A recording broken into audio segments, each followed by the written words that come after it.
This episode is brought to you by The Last Apple Tree by award-winning author Claudia Mills. It's a moving story about unlikely friendship, family secrets, and the memories that connect us across generations. It's perfect for readers ages 9 to 12. We'll tell you more about this book halfway through today's episode.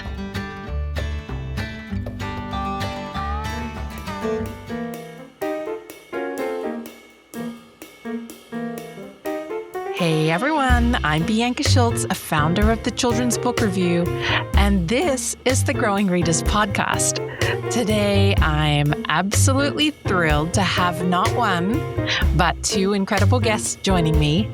First, we have the award-winning and best-selling author-illustrator Grace Lin, whose beautiful books include Where the Mountain Meets the Moon, A Big Mooncake for Little Star, Chinese Menu, and her brand new middle grade novel, The Gate, the Girl, and the Dragon, her first middle grade fiction in 9 years.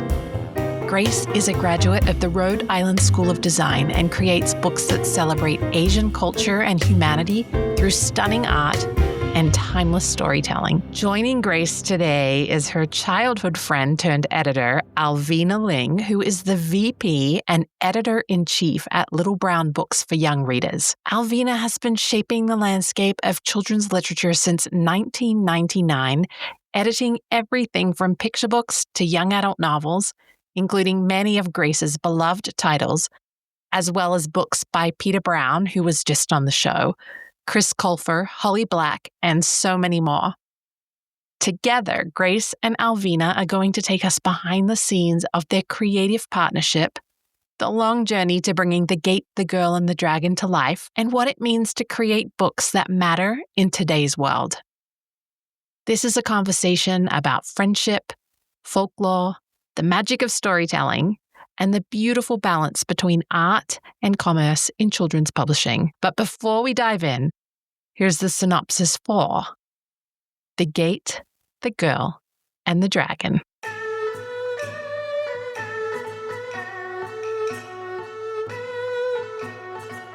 A New York Times and IndieBound bestseller from award-winning and best-selling author of Where the Mountain Meets the Moon, Grace Lin, comes a gorgeously full-color illustrated story about a lion cub and a girl who must open a portal for the spirits based on Chinese folklore. Jin is a stone lion, one of the guardians of the old city gate who is charged to watch over humans and protect the sacred sphere. But to Jin, those boring duties feel like a waste of time.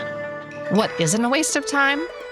Perfecting his Zuki kick, scoring a golden goal, and becoming the most legendary player of all the spirit world. But when Jin's perfect kick accidentally knocks the sacred sphere out through the gate, he has no choice but to run after it, tumbling out of the realm he calls home and into the human world as the gate closes behind him. Stuck outside the gate, Jin must find help from unlikely allies, including a girl who can hear a mysterious voice and a worm who claims he is a dragon. Together, they must find the sphere and return it to the world beyond the gate, or risk losing everything. Award-winning and best-selling author Grace Lin returns with another gorgeously illustrated adventure story about duty, love, and balance. This beautiful novel features 10 full-page pieces of stunning full-color art, as well as intricate chapter header illustrations. Well, hello, Grace Lin. Welcome back to the Growing Readers podcast. Hi, thanks for having me. Oh my gosh, such a pleasure. And you have a friend with you today, not just any friend, a best friend. So do you want to let everybody know who's come with us today? Sure. It's my book friend forever, my childhood friend who grew up to be my editor for my books, Alvina Ling. Hey, welcome, Alvina. it's great to be here. Oh my gosh, such a pleasure. Well, I can't believe that it's been over 2 years since you came on the show with Kate Messner, Grace, to talk about Once Upon a Book. But this time, we're going to be talking about your latest middle grade novel, which, if we can believe it, it's been 8 years since you released a middle grade novel, or even over 8 years now. Yeah, I think we counted. It was like 9 years. I think it was 2016 was the last book. Yeah. So I have to ask, what was happening during that time that kept you away from the genre of middle grade writing? And was it intentional, or is it that just kind of the way the cookie crumbled? I think I wanted to take a step back from middle grade for a bunch of different reasons. But I also really wanted to get back into picture books and early readers and all these other genres that I was so interested in. I mean, I began as a children's book illustrator, and then it was so strange for me to realize that most people knew me as a writer or an author. And I was like, it was like a disconnect from my identity. And I was like, I want people to know me as an illustrator too. So I turned back a bit to picture books, and I loved it. I made A Big Moon Cake for Little Star, which is, I think, my favorite book of all the books that I've made so far in my life, and other picture books like that. But it felt like this was the time to go back to middle grade as well. Although I will interject that Chinese Menu, which came out, gosh, was that last year? I think it was. It was. Yes, that is technically middle grade, although it's nonfiction. So technically my first middle grade fiction novel. In 9 years. So yeah, exactly. I love it. Well, since you brought up Chinese Menu, I have to say, so every year I celebrate Lunar New Year with my friend Anne, and I was so excited to gift her a copy of Chinese Menu, because she always, when we sit down, she always tells us why we're eating a specific meal and the amazing things that come with those, the mythology and just the culture, and I loved it. So I was so excited to gift it to her, and then everybody got sick. And so I had your copy of Chinese Menu sitting on my desk for, I want to say, 3 months, and it was just staring at me. And then finally we did our belated Lunar New Year, and she was so excited to get your book. Good. I hope. Well, Chinese Menu is a book that is really close to my heart. I'm very, very proud of that book. And I really believe that if people read this book, it makes their food taste better. Because it tells all the stories behind the food that you're eating at a Chinese restaurant. So like when you're eating the dumpling, you know the story behind it. And I really think it makes food taste better when you know the stories. I agree with that. Well, Alvina, I'm going to have a question for you in just a sec. But Grace, was there something specific in the story about Jin, who's in your latest middle grade novel, that you think finally pulled you back to middle grade? So what do you think made this the right book to return with to middle grade? Well, the truth is I had this idea for a long, long time. It's not, so the story of Jin, I had, all the way back in, I think, 2016. I think it was a mixture of, so I had Jin's stories.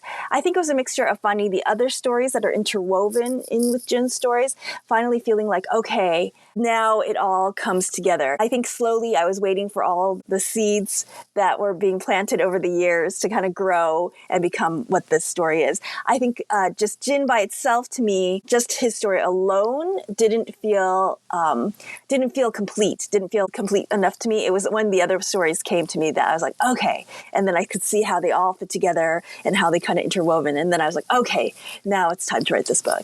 Yeah. Well, Alvina, did you ever nudge Grace toward returning to middle grade, or did you just wait for it to come to her naturally? I don't remember. I mean, we had this book signed up for a very long time, so I knew it was going to happen eventually. But I think I was also perfectly happy to work with Grace on her picture books and Chinese Menu and whatever she wants to create, even though, yes, I was very excited when she did say she was working on this book, but I don't remember. Grace, do you remember if I nudged you at all? Well, I do know every once in a while you'd be like, so when do you think you're going to work on the middle grade? And the novel. And I'd be like, okay, I think after this book. And then I'd get an idea for something else and be like, okay, well, we'll move the middle grade after that one. And then we'll move the middle grade after that one. And we kept moving the novel after. So finally it was like, okay, let's do the novel now. Yeah, I love that. I feel like I've been working on something myself for a while, and I finally put it aside. So how often does that happen to you, Grace, where, you have something and you don't have all the puzzle pieces yet? And how often do you just put something aside, and how many are in your graveyard file that you've just never returned to? It happens to me all the time. I would say every project that I do has some kind of like put on the back burner, let it sit, let it grow kind of moment. And some take longer than others, and sometimes the deadline helps force it grow a little faster, but other times it just wants to grow when it wants to grow. And I feel really, really privileged and really, really lucky that I have an editor like Alvina who lets me kind of move puzzle pieces around for when things are ready for projects. When they're ready to go, we can work on those instead of like, no, we signed this in 2016. We got to do it now. And like, because it would be a lesser quality product in my mind. And I feel really privileged that I am allowed to let my books be what I want them to be, so that when they come out, they're exactly what I want them to be instead of something kind of half-baked. Yeah. So on that, Alvina, I have a question for you. So as an editor, right, you're managing, I guess you want the highest quality. You want to draw the best from your creators. So the authors that you're helping bring their books to life. But you're also managing the deadlines of your publisher and all of that. So just go into that a little bit, how as an editor you manage the combination of deadlines, making sure that you get the best book possible. And then specifically with Grace's latest book, what kind of pressure do you feel as an editor when there's so many people who love Grace's books and the beloved Where the Mountain Meets the Moon? Like, you've got so much pressure, I think, as an editor to manage the business side as well as the creative and bringing them to fruition. So talk about that. Sure. Yes. It is a balance because it is art, but it's also commerce. And, I am dealing with a lot of different things at the publishing house in terms of we have a certain season and maybe we've launched the list. And then if a book moves after that, it's not, it happens all the time, but it's not ideal. And it's definitely not ideal when, Grace and I talk about what launch meeting is and sales conference on our podcast, Book Friends Forever. But basically, it's the first time we're introducing a list to the group. And I definitely have had situations where I am launching a book and then we've had to move it. And then the next season, I'm launching it again and I'll say, this might sound familiar. And then we move it again. You ideally don't want to do that more than twice because it does make the rest of the team feel less confident that, is this going to really happen? What's going on with the creator? So that didn't happen. Luckily with this book, I think we were able to move it out appropriately before I think the team was expecting, okay, this book is going to publish. But it is a fine line between managing the deadlines. There will be situations, unfortunately, thankfully that hasn't happened with Grace, but there will be situations where if an author just misses the deadlines too many times, we do have to say, you know what, this is the last chance. And if we don't have it by now, we probably will have to cancel the book. And that has happened. Sometimes it'll be a case, Grace did have a book under contract that she decided on her own that she didn't want to do it anymore and wanted to replace it with a different book. So that can happen too. And I think that's more likely to happen if it's a book that maybe we signed up in 2010 and now it's 2025 and we haven't worked on it yet. Because the market just changes so quickly. But just also when you're working, because your publishing house puts forth some of the best books out there for children. So when you're working with authors like Grace, what pressure do you feel to make sure that the next book they put out is going to meet what the readers are maybe expecting? You also want them to be pleasantly surprised and unexpected by the next book. So what about that aspect? Well, I think I feel lucky that Grace is who Grace is, and that she is the type of creator she is, where I do feel like her fans will be happy with whatever it is that she does next, whether it be a picture book or an early reader or a nonfiction kind of gift book or a novel. So I don't feel that much pressure in terms of what Grace does next. And I also feel like Grace is the type of creator where it's always worth the wait. So I think when you're dealing with, say, series, it's a little more like, okay, especially if it's middle grade, you really need a book a year or faster, or else, the readers age out. But, I think Grace's books are all standalones for the most part, even though they might be connected in some way, they can all stand alone. So I think that's been pretty lucky in that case. Yeah, I think that's a good point. I think if I was writing a series, you kind of can't be such a perfectionist. I think when you're writing a series, you're not a perfectionist, which I think is also benefits. Yeah, that's true. I'm not a perfectionist, but I don't think you can. I don't think you could have. You can be as picky. Maybe that's a better word. Right, and you can shift categories like you have. Yeah. Whereas I think sometimes you feel like, okay, no, I have to stick with middle grade for a while, or you have to stick with picture books for a while. But I think with you, I do feel like the audience is just excited with whatever you want to do next. Yeah, well, and I agree with that. Thank you. I think if there's like other authors listening and they're like, oh, I wish I had the time to like give my book more, time to stew. My advice is just give your editor or the people you work with plenty of time in advance. As soon as you know that you need more time than they can give you, like contact right away. Because if it's early enough, then they can definitely give you more time. They can push it to next season. But it's like if you like procrastinate and like, no, maybe I'll make it, then I feel like that's when it gets really, really sticky. So my big advice is if you feel like you need more time, tell your publisher as soon as possible. And if you're early enough, I feel like they usually are able to finagle something. Right. Yeah. I would agree. I love that. And I feel like the one bonus for you, Grace, is that you're doing the artwork. So if you're just an author and not an illustrator, and like you've got an illustrator lined up waiting and their window is closing, like that's also a pressure for the writer to kind of get their final manuscript done.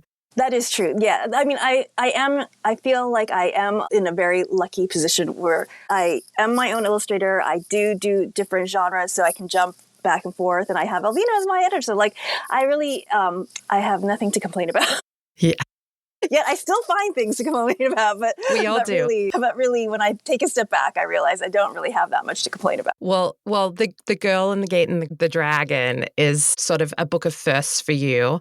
So it's your first fantasy set in contemporary times, and your first book with a lead animal protagonist, if I'm correct. So what drew you to break new ground in these ways with Jin the Stone Lion? So it's my first in contemporary time, first fantasy in contemporary times. And I think that was probably one of the things that caused me to take so much time to write this book. I really felt like I wanted to do something contemporary. When we signed this book, it was 2016.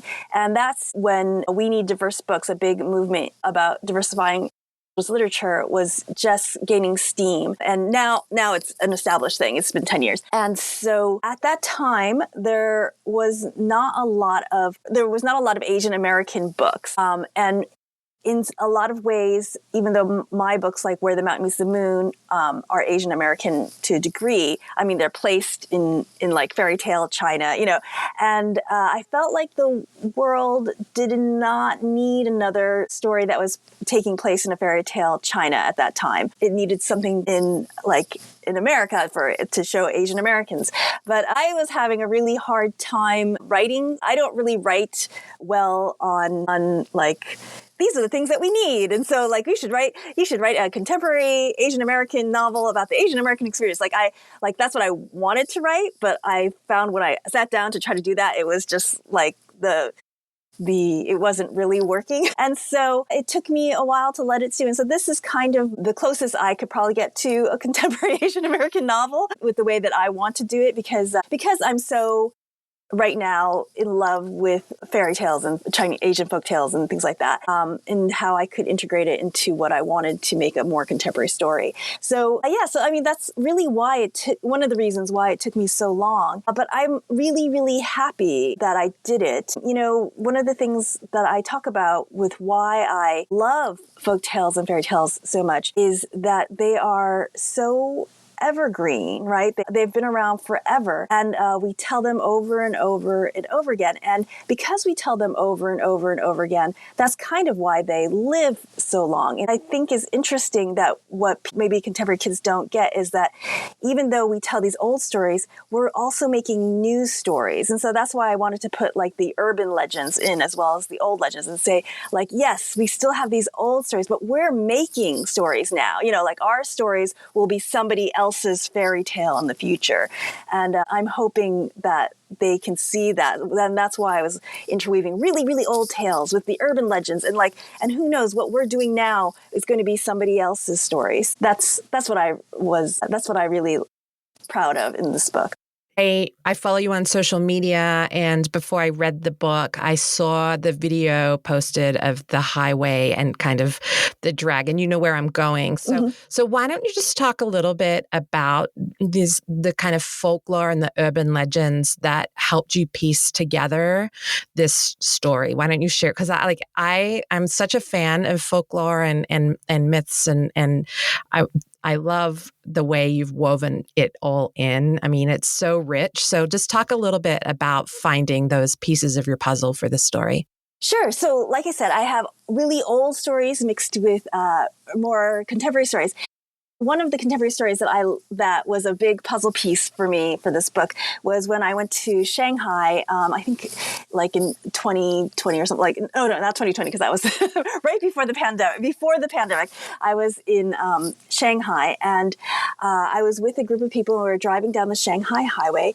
And while we were driving, I looked out the window and, you know, I saw the highway, and all of a sudden I saw this big metallic pillar, huge, gilded, with these dragons decorating all over it. You know, it was like this very impressive gilded pillar in the middle of the Shanghai Expressway. And I was like, what is this pillar doing here? And of course, you know, the couple of locals who were in the car laughed, like, that's the dragon pillar. And then they told me the urban legend that a long time ago, when the 90s, when they were building this highway, they were trying to dig in that area. And for some reason, they could not dig in that area. Everything that all their machines would break, nothing would work. And it was so mysterious that people started to believe that maybe it was some kind of spiritual interference. So the story goes that the construction company secretly hired some feng shui masters to come and survey the area and figure out what was going on. And the feng shui masters said there was a dragon that was sleeping here, and you woke it up with your construction, and it's very angry at you. It's not going to let you dig. You have to do something to honor this dragon and appease him before he lets you dig there. And so their way of appeasing him was to build this beautiful, gilded, huge column right there. And they did. And then after they did that, they were able to dig, you know, and they finished the highway. And that's why there's this gilded dragon pillar in the middle of the Shanghai Expressway. And of course, the government and the construction company officially deny that story. But all the locals say that that's the real story. Yeah, I love that. I mean, like often I'll pick up a book and I don't know any of the backstory behind it. That's most typical for me. But you did such a great job. And I listened to your episode on your own podcast about the marketing efforts and like things that you were doing as an author to prep it. And you did such an amazing job of getting it in front of people. And so I actually, for this book, I loved knowing those little nuggets and pieces of backstory before reading it. And it helped make it even more rich for me. So Alvina, a question for you. When you're dealing with an author that's creating something fantasy, but also maybe there's a little bit of a history baked in. What's your job as an editor to sort of make sure that everything is flowing and working and going to appease the readers? I mean, I think my job is the same for any book I'm editing, which is to act as the proxy for the eventual reader. I mean, I really just see myself as being a careful reader of the book and to point out anything that I think might take another reader out of the story, or maybe make another reader confused or not understand something, or if something doesn't feel resolved. So I think with this book, because there's so many different storylines interwoven, and then there's also the folktales interwoven, it was a very complicated book. So I do think for this one, Grace and I had many, many more back and forths. Well, maybe not many more, but more back and forths than we typically do to make sure everything was working just right. But that is what I feel my job is and my worth is as an editor. Yeah, I love that. Well, not that you have to prove your worth, and especially anybody that's in the industry, everybody knows your worth. So I think I want to sort of touch, like we're talking about how there's the urban myths and it's a contemporary setting. So I think what's great is the story begins with Jin kind of being bored with his guardian duties and just wanting to perfect his, I'm gonna say soccer, but I want you to say the Mandarin word. Will you say it? Oh, sure. It's a word I made up, so there's no way you can say it wrong. It's Zuchi. Zuchi. Okay. That's what I call it. What? But, you can completely, I made up the sport, so you can say it anyway and it wouldn't be wrong. But it's probably inspired by, well, actually, Qiu is how you say ball in Mandarin. And so most sports is like something. Zuqiu, I think. Yeah, Zuqiu. So, but yeah. it's not the actual Chinese word. There you go. See, that's another great thing about writing fantasy is you can make this stuff up. So I was like, this is a legit word, Grace. So you had me convinced, which is awesome. But I love that like that's kind of a relatable thing for our readers. Is so many kids play soccer. And so I think what makes him relatable for kids is that he's balancing this sort of need to be a responsible child, and he has his duties, but he also just wants to go and play soccer and he loves it. So like just talk about that, finding that relatability within this sort of mythological fantasy realm. I had my daughter in 2012, so I was like, yes, this is the first novel that I've written, the first original novel that I've written since my daughter was born. And so I think it's given me kind of a interesting viewpoint again of how kids just want to be kids, right? They just like responsibility is boring. Like doing their homework, like brushing their teeth is boring, yet you still have to do it. And it's really important. So I think, at the same time, it's really kind of a coming of age story, in a way as a child. And I think a lot of middle grade books are that. And I think it's a kind of coming of age story that I like to tell because I like the folktales and the fairy tales and the legends so much. I think it just came, I don't want to say naturally, but I don't know if I'm able to tell a coming of age story in any other way.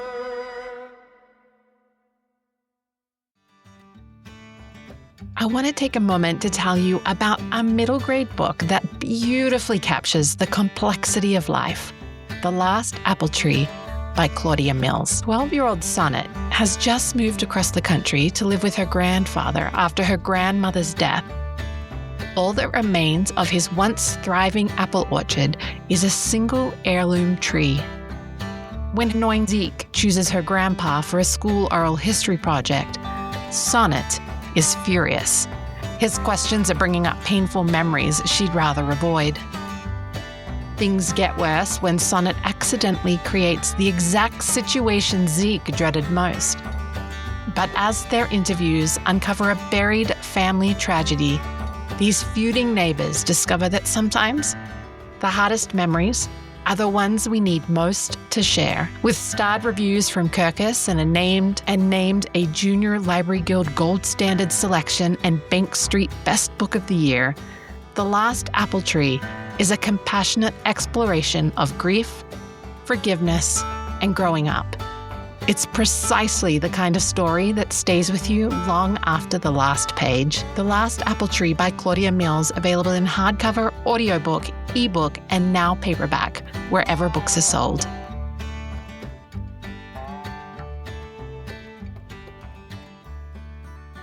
Well, Alvina, when you first read about Jin accidentally kicking the sacred sphere out of the gate, so from his sort of mythological, magical world into our real world, what was your reaction? Yeah, I didn't know hardly anything about this book before I read it. I mean, I think I knew that it was inspired by the Stone Lions because Grace kept referring it to it as the Stone Lion novel, but that's pretty much all I knew. So for me, it was a very magical experience reading it for the first time. I was delighted by the soccer subplot. I actually that I found, I don't know why, I found that the most unexpected, I think, in the book, and I thought, oh, but that's like really kid friendly and fun. So I guess my reaction was that of delight, and also I think Grace keeps surprising me with each project.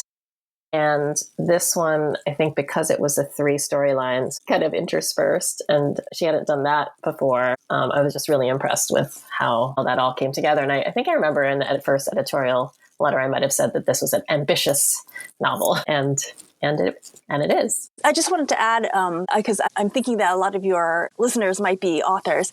So like the way that I write a book is usually I have the end scene in mind. And I've always had, like, once I get that end scene, I'm always writing towards that end scene. So I always had that end scene of Jin kicking the ball through the gate and all these spirits flowing out.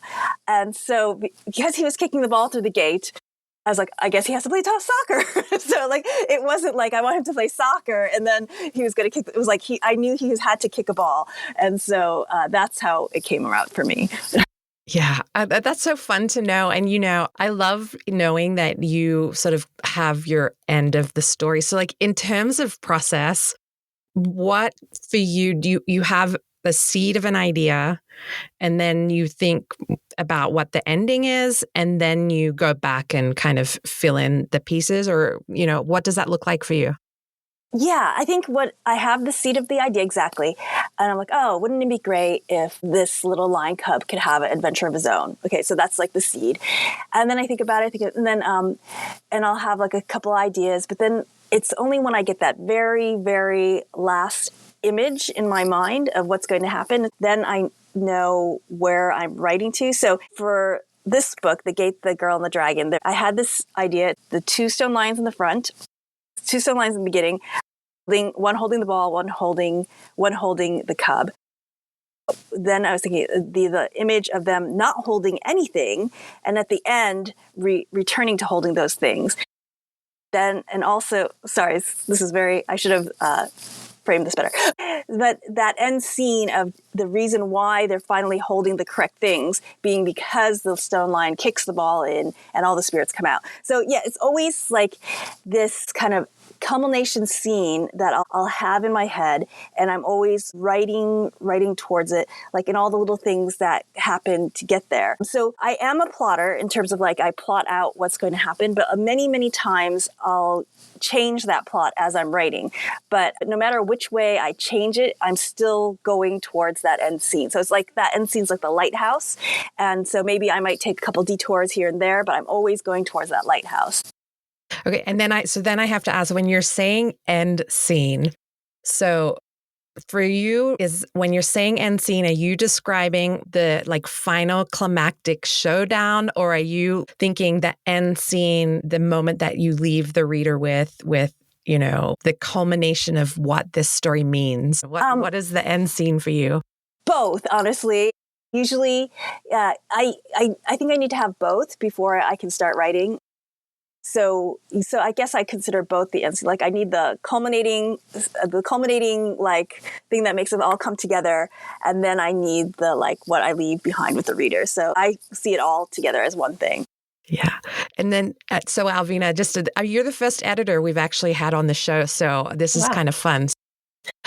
I'm thinking as an editor, and not just Grace here, like every single kind of author that you've worked with across your career, like which part of the story do you feel as though most manuscripts end up needing support with? Is it sort of that overall feeling that you leave the reader with, or is it finding the right sort of pacing and climactic moment to keep the pages turning? What would you pick as the sort of number one thing that tends to need more work? I don't think there's a number one, because every author is so different. And I work with authors whose processes are, yes, I mean, Grace is a plotter, but I also work with pantsers, as they say. I think pantsers maybe need more help with the kind of overall theme. Or sometimes I've had authors where I'm editing the book and I have my comments, but when I send the first editorial letter, I actually have to ask the author, what is your story about? Because it's not fully coming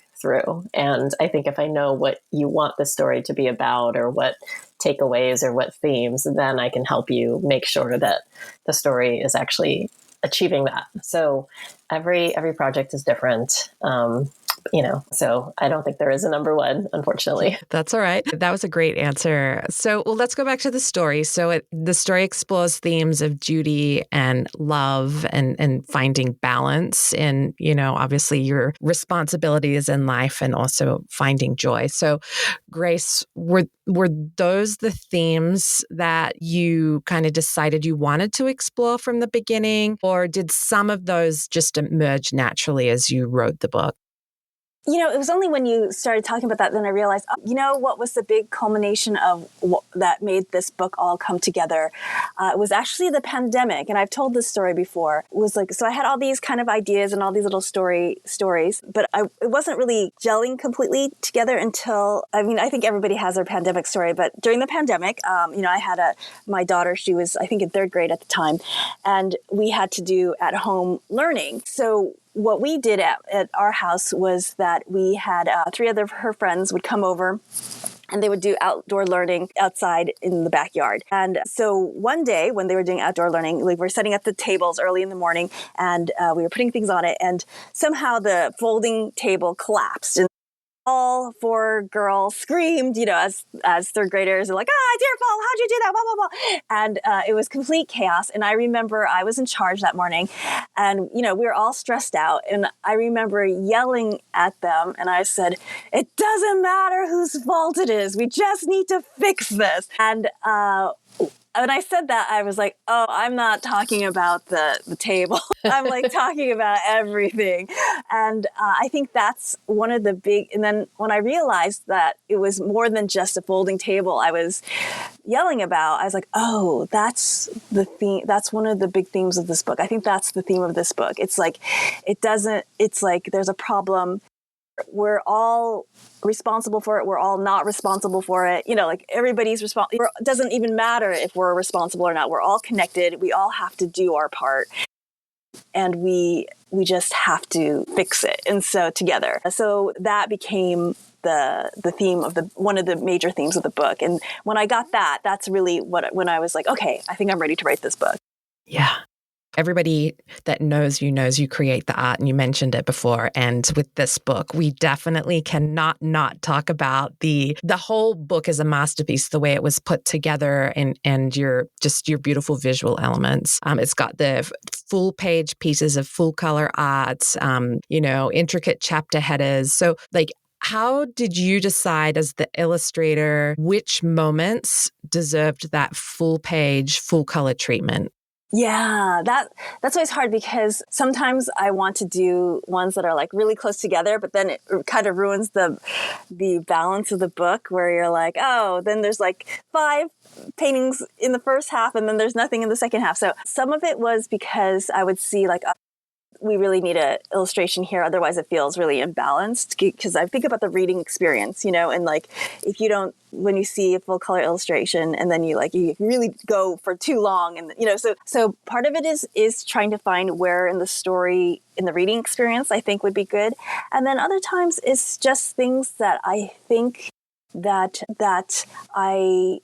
I saw so clearly in my mind that I want to paint it to show the reader, and hope that how I painted is how they pictured it too. So it's kind of a personal thing. So the part that I do for the reader is trying to make sure that I put it in the right places so it enhances the reading experience. But the other part is, it's purely selfish. It's that's the part I want to paint. Yeah. Alvina, let me talk to you because the book itself has incredible stenciled edges. I believe that's just for the first edition, and it's got foil stamps and designed end papers, all created by Grace. All authors can have their dreams of having the sparkles on the cover or, whatever they can imagine. But ultimately, that's the publisher's decision that whether that book gets that treatment. So talk to me about knowing that this was a book that was going to get the full workup. Well, it started with Where the Mountain Meets the Moon. So that was the book where Grace had a vision that she wanted to have full color illustrations. And so I had to work within the publisher to see if that vision was a possibility. And that involved working with our production department on getting costs and seeing where we'd have to print the book and how, we had looked into doing color inserts like we had in the classic books that we all read, like Little Women. And actually, we found out that was actually more expensive to do than to print the book in full color. And, I didn't know this before. It's because the inserts are manually inserted in the book. And so that manual labor is more expensive than just printing the book in full color. So once I was able to get those costs, I had to get approval from our publisher. And I told Grace, if I had one finished piece to show her, I think that could help convince her, and it did. So Grace painted a beautiful painting, and I shared that with our publisher, and she said, "Okay, this is beautiful. Let's do it." And I do think that helped that book really stand out in the market and potentially go on to win a Newbery honor. And so once we established that format, I was able to then replicate it for Starry River of the Sky and When the Sea Turned to Silver. So when we knew we were going to publish this book, we knew it was going to already be in that same full color format. So the interior design and all of that was pretty much already pre-approved and was a given. But I think all the other extras, again, we had to work with our production department on figuring out, how much we could do. I guess I'll just mention that Where the Mountain Meets the Moon, we used gold ink, which is actually not that expensive. It's only a penny more, but the impact isn't as impressive either. It's very subtle. So this one, I was glad that we could actually do gold foil, which is more expensive. And then the stenciled edges actually came from our sales department. They suggested it, which I was really surprised by and also very excited by. We had a meeting where they were talking about how this could help it kind of tip, into potentially more accounts and have accounts take on more copies. And once they had that suggestion, of course, I was really excited. And I told Grace, and she was also really excited. And, it had to come together very quickly. I think from the time I told you we were going to do it, I think we had like 2 weeks to have final files to the printer. So that was a really quick turnaround, but it was really exciting. Yeah. And I think it was in part because, sprayed edges, or some people say spreages or stenciled edges, if it's, design, that had been gaining traction mostly in the young adult and adult fantasy world, and not as much in middle grade. But there was a middle grade book that had sprayed edges earlier in the year, which was Impossible Creatures. And that did really well. And I think that is one of the reasons why our sales group had the idea of trying it out for Grace's book. So I'm really grateful that they did and that we could do this really beautiful package. Yeah, it's so stunning. Great. I mean, Grace, you have to say what that feels like to you as a creator to get that special treatment. Yeah, number one, I feel extremely, extremely lucky, like I said, and I don't want to ever take that for granted, because it's really when you get these kind of things, it's unusual, it's not like it's not an everyday given. I think sometimes when you first start in the industry, you're like, yay, it's all going to be like unicorns and, and glitter and gold, but so I always try to tell people well, you have to remember, I was publishing for 26 years before I got something like this. But honestly, it's so lovely to have a book that is completely like your vision of one of my I guess mission statement things is just, I really want to make beautiful books. And then to feel like, oh, this is really this is really what, like, this is the most beautiful book I can make, and so to feel like I had achieved that is such a nice feeling. Like, I'm like, okay, now I can die. Please don't. But it is that kind of feeling like, okay, all of 26 years was not in vain. Yeah, it's just so stunning. Well, Alvina, pretending that Grace just isn't here right now, you've worked on so many of her books over the years. Do you have a favorite Grace Lin book? And if so, what makes it special to you? I mean, I have to say The Year of the Dog, because that was Grace's first novel, and that was a book that is inspired by our childhood friendship.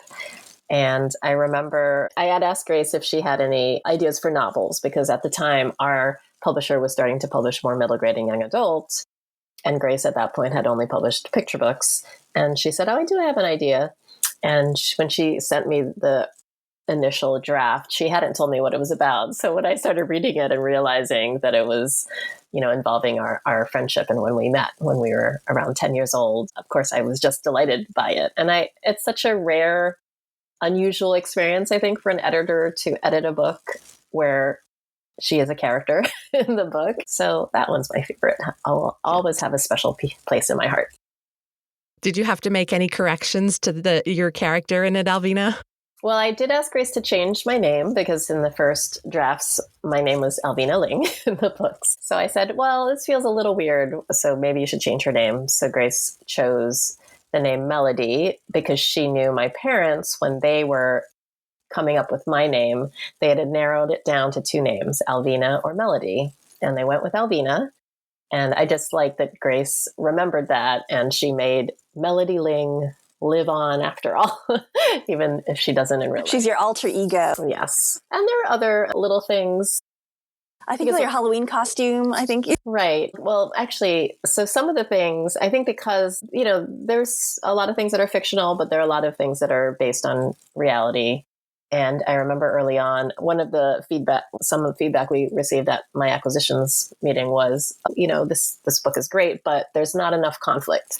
And so during the revision process, I told that to Grace. And so I said, well, maybe, I don't know who had the idea, but in the book, in the first draft, we won the science fair, which is actually what happened in real life. We won the science fair, but in the book, we don't win the science fair. And that adds a little bit of tension. That's so fun. I mean, we could do a whole episode on this. So I have to tell you, because you brought up how starting around 2016, there was a much better movement for finding diverse voices and diverse books. So I had a book that came out in 2016 called 101 Books to Read Before You Grow Up. And obviously, I created that book leading up to 2016. And so I was trying to find some great voices. And, I was trying to find some great diverse books to put in there. And so The Year of the Dog was one, and Matt De La Pena's Last Stop on Market Street. And so there was some good ones in there. I recently said to my publisher of that book, I said, I would like to do a revised edition, because since 2016, there's just been such a great shift. And so I got to rewrite. So the new one is 101 Books to Read Before You Grow Up, the revised edition. And not all the titles have changed. So your book is still one of the featured books in there. Yeah. So that was just a little fun. So I love that you picked that book, because I also love that one. Okay, so for both of you, what was the most surprising thing about working on this latest book together? Alvina, you go first. I got to think about it.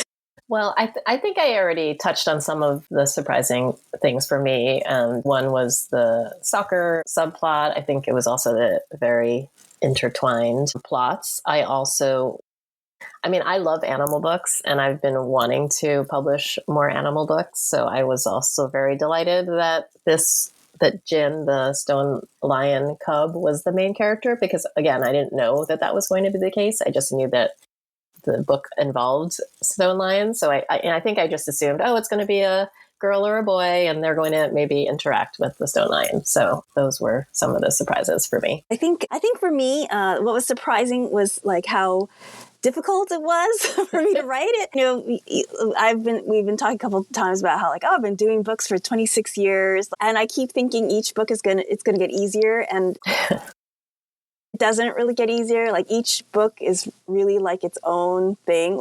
Every time I start a new project, I can do it because I've done this one. It's going to be like that one. And it wasn't. And before you were asking Alvina, which parts is the hard, do authors need support?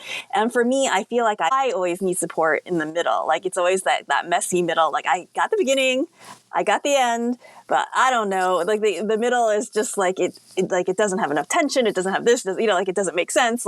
And so that's that. I guess it's not really surprising because I know it in my head that it's always going to be a slog. There's always going to be a part of the writing that is a slog. But when you're in it, it feels surprising.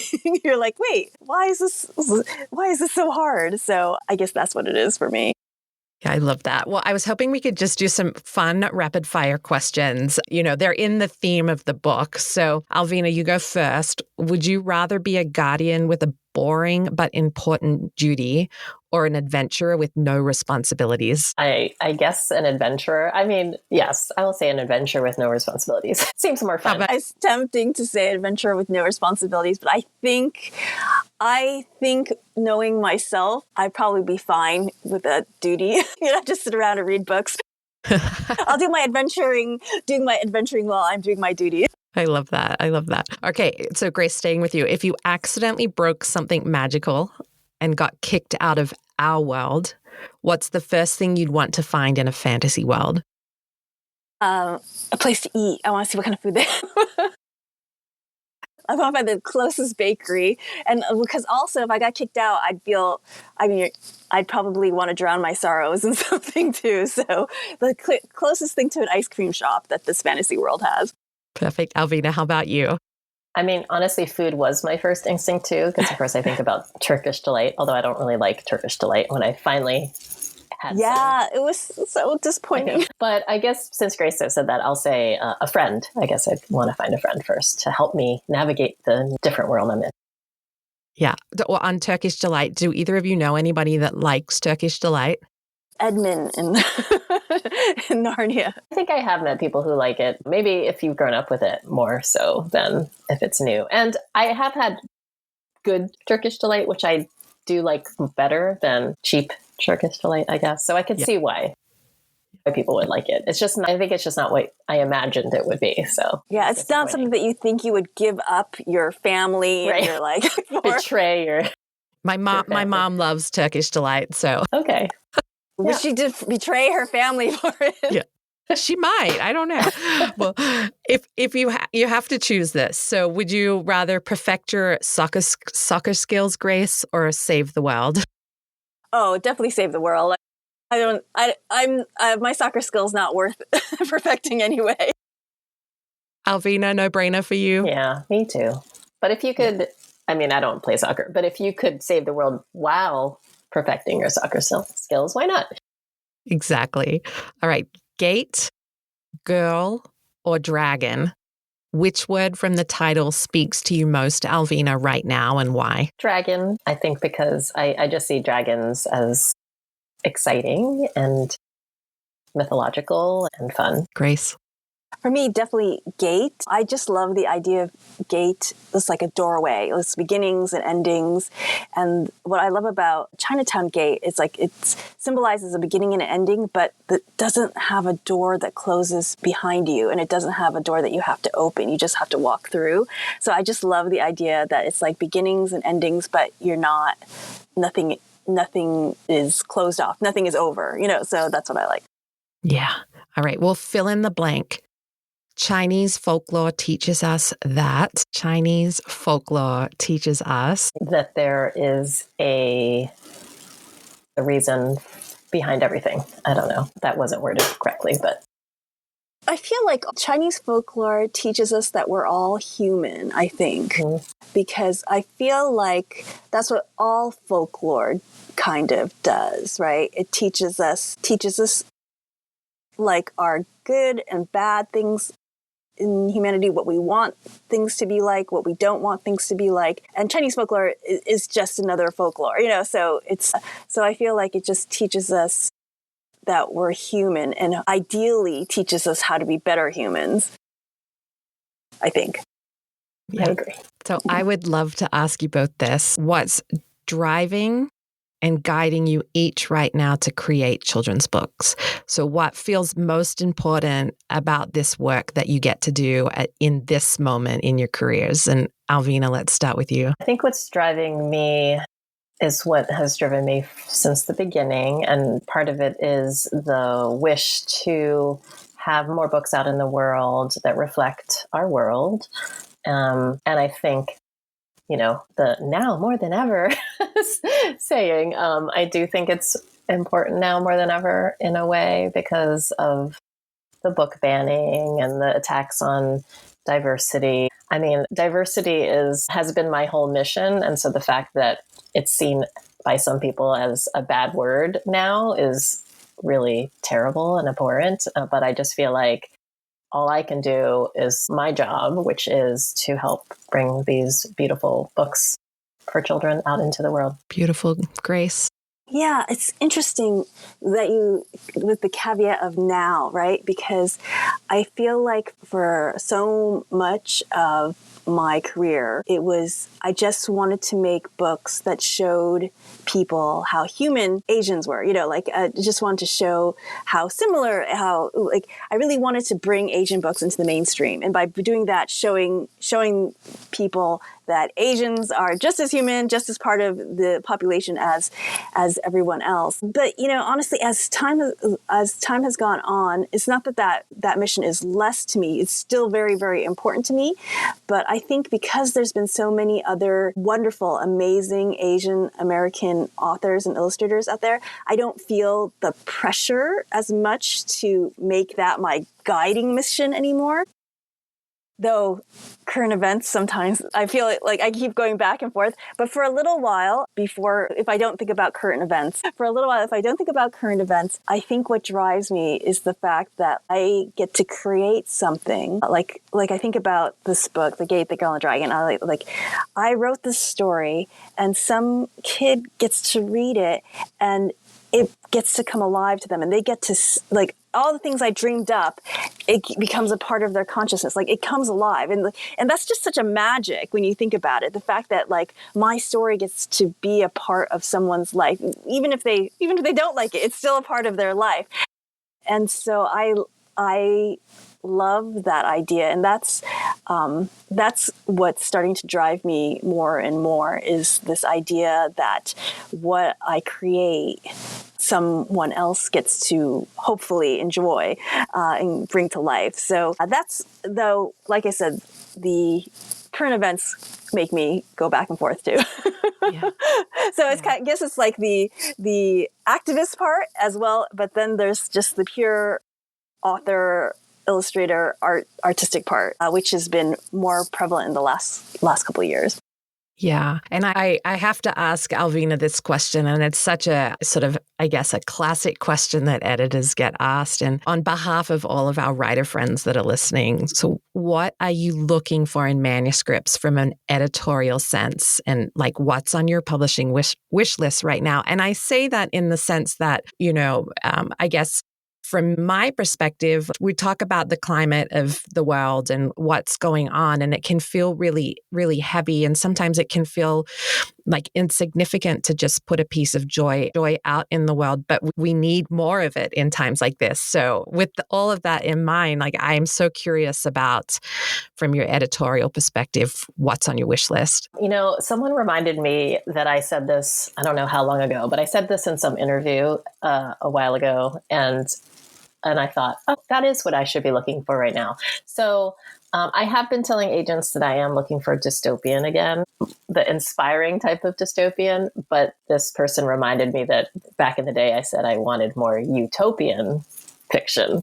And I think that really is what I would love to see. I mean, I feel like it's something that we don't see a lot of, but I would love to see utopian fiction and a world that we can aspire to, as opposed to what it feels like right now, because it does feel dystopian right now to me. And in general, so hopeful books. I'm looking for things that just feel really fresh and different.